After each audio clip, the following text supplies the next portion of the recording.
never imagined my own sister could turn into the monster of our family's nightmare. Our parents had just died in a devastating car crash a week earlier, and their funeral was set for the next day.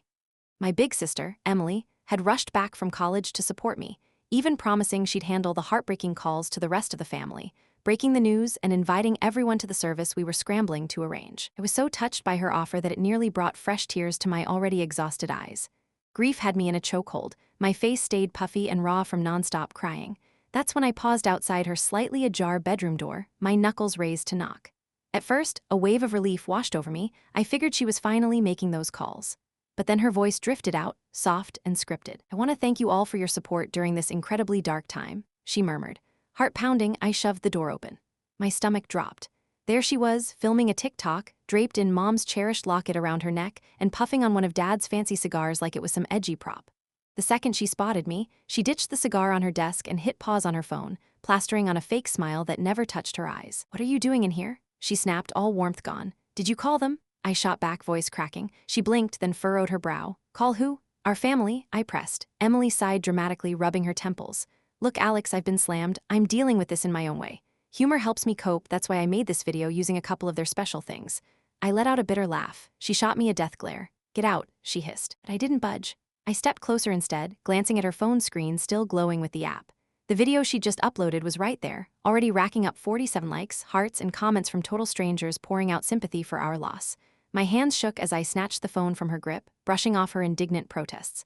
I scrolled frantically. It wasn't just one clip. She dropped 11 of them over the past week, exactly the time she was supposed to be reaching out to relatives. Hot tears stung my eyes as I stared her down. "Why?" I whispered, barely holding it together. Emily's lip curled into a sneer. "I told you this is how I handle grief. By turning Mom and Dad's deaths into your personal circus?" I exploded. That set her off. She lunged forward, clamping onto my arm with bruising force, and yanked me into the hallway before shoving me hard. "Get out," she bellowed, slamming the door so loud it echoed through the house. I crumpled to the floor right there, ugly sobs ripping through me, my whole body trembling.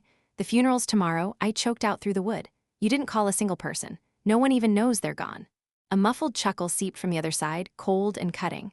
"They will if they scroll my TikToks," she quipped, like it was the punchline of the century. Her laughter sliced deeper than any knife while my world crumbled a little more. How could she? How could my sister twist our parents' fresh graves into likes and views? Wiping my face with shaking hands, I hauled myself up and pulled out my own phone. No way was I letting this slide. I dialed Grandma first. The words tumbled out in a flood of tears, her only son and his wife gone forever. She was devastated, her voice breaking as she demanded why she was hearing this now. Swallowing hard, I laid it bare my sister had bailed on her promise, too wrapped up in her own drama to care.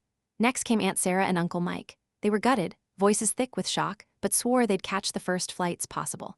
I was midway through ringing a few cousins when Emily's voice filtered through the door again, now back in performance mode.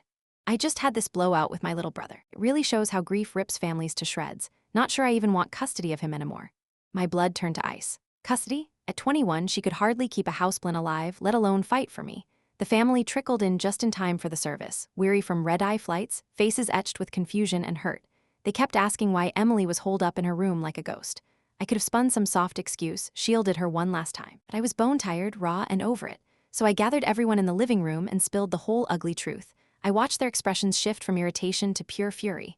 Grandma rose like a storm cloud, storming to Emily's door and pounding until it cracked open. She dragged my sister back by the ear, parading her into the spotlight. "Oh, stop," Emily yelped as Grandma finally let go. "Your parents would be mortified," Grandma thundered, her voice like gravel. Tears welled up in Emily's eyes instantly. She stammered excuses, wild and desperate, but Grandma shut her down cold. Right there in front of aunts, uncles, cousins, everyone, Grandma tore into her, layer by layer, until Emily collapsed in a heap, sobbing uncontrollably on the carpet. Part of me waited for that sweet rush of justice, but all I felt was this gaping emptiness, a numb void where relief should have been. In the end, Emily never stood a chance at custody.